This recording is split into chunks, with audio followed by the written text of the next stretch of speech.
This podcast is part of the Pull Up a Chair podcast network. Let's build community through connection, conversation, and collaboration.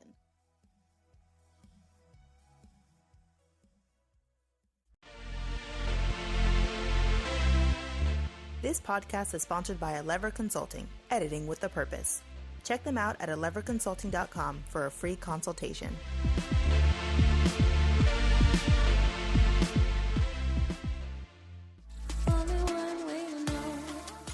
Hey, I'm Ryan. And I'm V. And you're listening to Cringe With Me, the podcast where we dig up the cringiest articles, questions, and tidbits of human culture to review with you, our listeners, so you too can cringe with me. I'm hypocritical, but at least I know we could be beautiful or maybe terrible.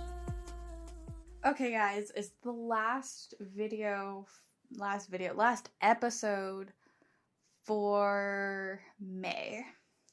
And I thought we'd do a role reversal. You did a couple of Ask Amy's this month, so I thought I would do an Am I the Asshole post. Oh, okay. Yeah. See a little role reversal here. I like it. See All who right. the asshole is. So, I want to share the name of the OP first because I thought it was really funny. JK Throwaway. JK Throwaway. Okay, like the account is a throwaway? Yeah, I think. Or they could be just kidding, JK. Or is this a reference to JK Rowling somehow? Oh, they could be.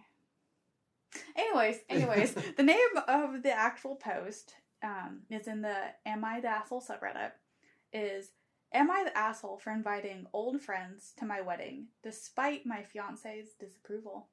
Ooh, okay, that's already getting spicy. I like it. Okay. See, sometimes I find good ones. Mm-hmm. I, a male 33, am getting married to my fiance, 32 female, next month. We know each other from when we were in high school, and I had an old group of friends that I wanted to invite to my wedding because they were close to me back then. When my fiance found out and read the names on the invitations, she went into panic mode. Okay. Panicked about the high school friends coming. Got it. She says she doesn't want any member of this particular group in her wedding whatsoever.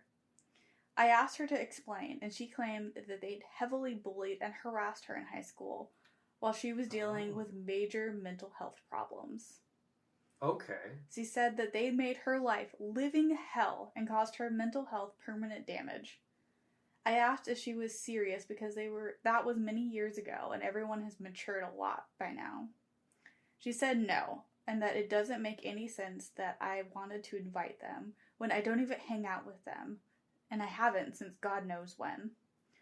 I said, true, but most of them are from my neighborhood, quote unquote parents' house and neighborhood, and they were part of my childhood and teen years, and I wanted them to be invited. Plus, I'm in constant contact with some of them. She said she'll veto my decision, but I argued that it was ridiculous, and she's so hung up on petty high school drama. She started to cry and said I had no consideration for how she feels and felt like I was prioritizing this group of friends over her. I refused to argue anymore because I felt that she kept disrespecting my choices. Yet I get called the selfish one in this whole situation.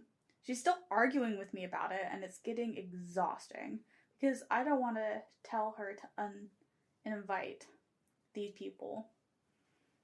Am I the asshole? Wow. That's a... Cringy, right? Yeah, I'm like... Painful. Oof. Painful. So it's funny because the Am I the Asshole posts, very frequently, they are not the asshole. And they're looking for a little vindication. And Yes. I feel that. This time, I think this person might be the asshole. I think... I get where they're coming from, right? I get these are my childhood friends and I want to do this. I even understand they probably have matured a lot since then. And they probably have become better people. And I seriously doubt that these people will mock or berate his fiance at the wedding. Oh, I'd love to see what happened if somebody tried that. Oh my God. Then this would be on a different form. Yeah. But all that being said, I think this person is kind of ignoring that, like, if this person was struggling with mental health issues in high school and these people were merciless and cruel to this person, there's going to be a lot of associated trauma there that's like not necessarily easy to put away, right? And not the kind of thing you really want to be trying to manage on your wedding day, which is already stressful enough, right? So to me, yeah, I think you gotta swallow the hard pill on this one and not invite these people. Okay, I have like a question about their relationship. So if he's friends with the bullies, why are they dating? Why are you guys together? It is very interesting that this group supposedly bullied her in high school. They were in high school at the same time. They're a year apart. It's not, maybe the same year, right? They're a year apart in age, which means they could have been the same grade. I'm going to guess they likely were. Or they were either in the same grade or they were a grade apart, which is nothing. Yeah. So they probably knew each other in high school. That's my guess.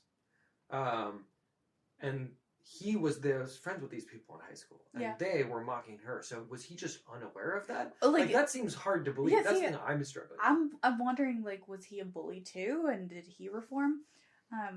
The number one comment, which I wanted to share with you, is from Seriously Straight Gamer. Weird flex, but okay. You are the asshole. Let me get this straight. You wanted to invite them because back in the day you hung out with them, but her being bullied doesn't count because it was quote-unquote years ago. Ooh, yes. I love this point. Yeah, because it's like, okay, you guys are talking about something that happened in the same time period. True. And her experience doesn't count, but your experience does count. Kind of fucked up, yo. Kind of fucked up. There's also this weird kind of victim blaming thing of being like, oh, that was high school, like, get over it, and not acknowledging, like, yeah, they probably did this terrible thing. Like, it's almost like he's denying that this happened. Yeah, it's very, like, get over it, but it's like, it's not even that they called her a couple of mean names. She was just, like, permanently scarred, as she said. Through his words, she said that. Right. And, yeah, feels a little gaslighty, but okay, continue. But it just... It bothered me. It bothered me so much because it's like, you both should have veto power on your wedding day. Like, why does your want for them to be there trump her want for them not to be there? I'm not sure I agree on the veto power thing. I don't know how I feel about the veto power thing as a general rule, but I do think this is a situation where, to me, it says bad things about the relationship if she is saying, hey, I had this really traumatic experience. I really don't want to like dig this up and deal with this. And the response is, that was years ago. Deal with it. Like, to me, I'm like, the dismissiveness. That's gonna create some problems later. Because this is not the only time this is going to come up. Yeah, no. Not about this specific topic, but this pattern of behavior, right? There's another comment from Bella Black. This is one of the most obvious "you are the asshole" posts I've seen in a long time. That's what I was saying. It's her wedding day too, which is why I think veto power for both parties is valid. Not in every situation, but definitely something like this. Why would she want to be distracted on her supposed happiest day of her life by knowing that there are people here who used to torment her, sitting in the audience, as you were saying earlier? His good memories with these people do not outweigh her bad memories, and her current discomfort. So something I will say, I do think that had it not turned into a fight immediately, there was room for some kind of discussion or compromise here, right? Like, you can have a discussion with someone and say, okay, I get it, like, these guys were awful to you in high school. Is there any way that you might be able to move past that? Like, for example, like, what if they were to apologize to you? Why is that on her? Why is that her responsibility? Oh, I'm not saying it is. I'm saying that there's a way to have a discussion about this, right? Like, if I were in this position and my partner responded this way, my response wouldn't be to fight about it like he did.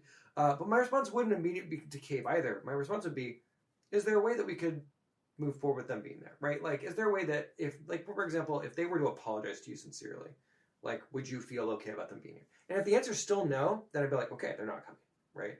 But I think you can have a discussion and be like, oh, okay, I get that this is maybe triggering or traumatic for you.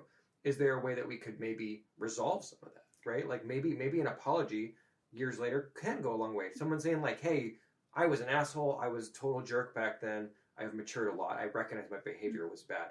like, to me, I've had people who bullied me and stuff, right? Yeah. And so I could see myself being in a position where I'm like, I wouldn't want this person there. But if a heartfelt apology came from them being like, hey, I was an asshole, like I did terrible things to you, I would feel differently about that person. I had that happen, actually, with a bully from high school. Did they reach out to you on their own, or did they reach out to you because somebody else had them reach out to you to apologize? And would that make a difference? It wasn't a reaching out thing as much as we ended up at the same place. My mom was doing a show back in my hometown, and I went to see it, and he was there.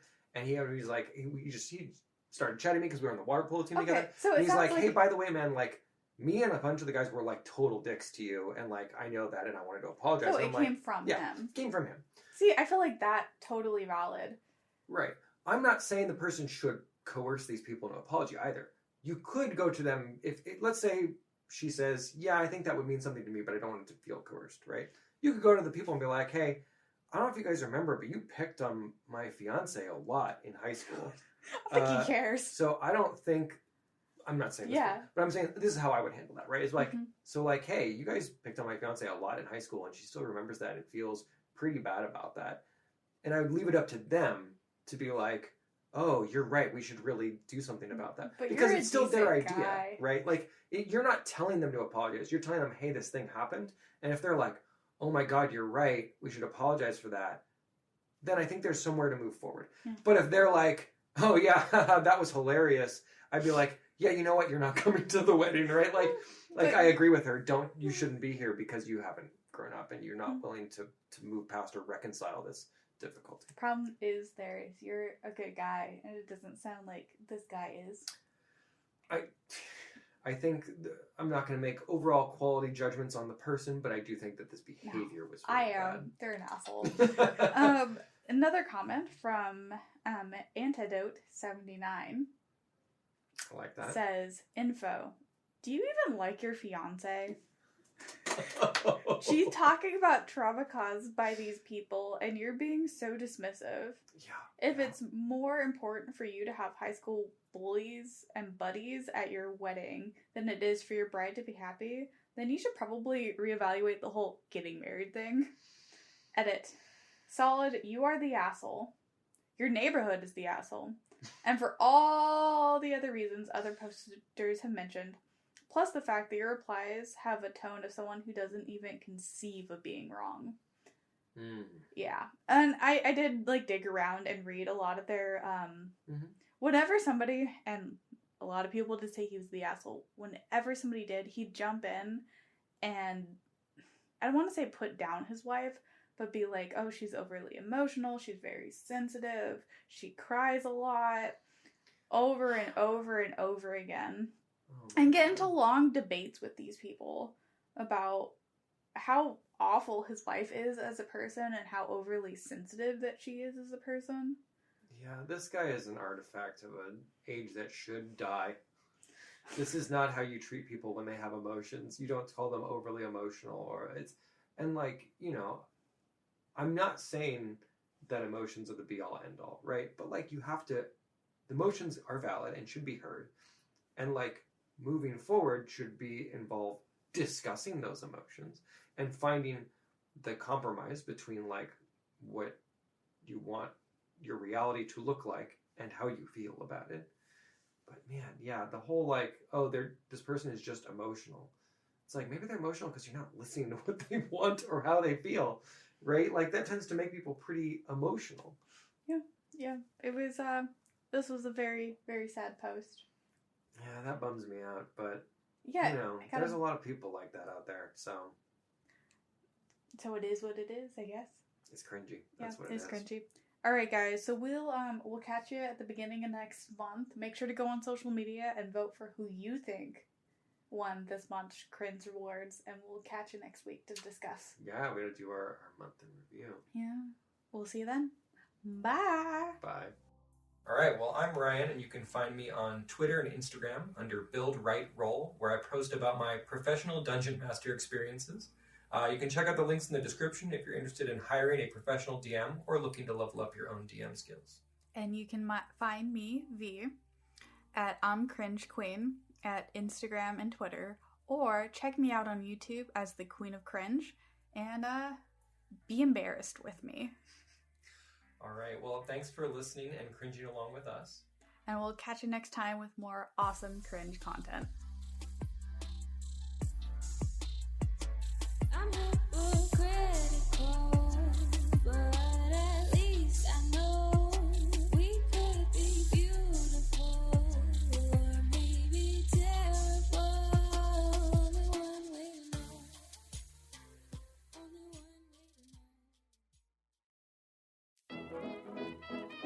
one way to know. Hello, I am Patrick, And I'm Andrew. And I'm Christian. And I'm Allie. and we are Rad Theater, a podcast where a bunch of friends play role-playing games and share a single brain cell, and the GM doesn't always have it. Oh, and it's theater spelled the correct way, Theatre.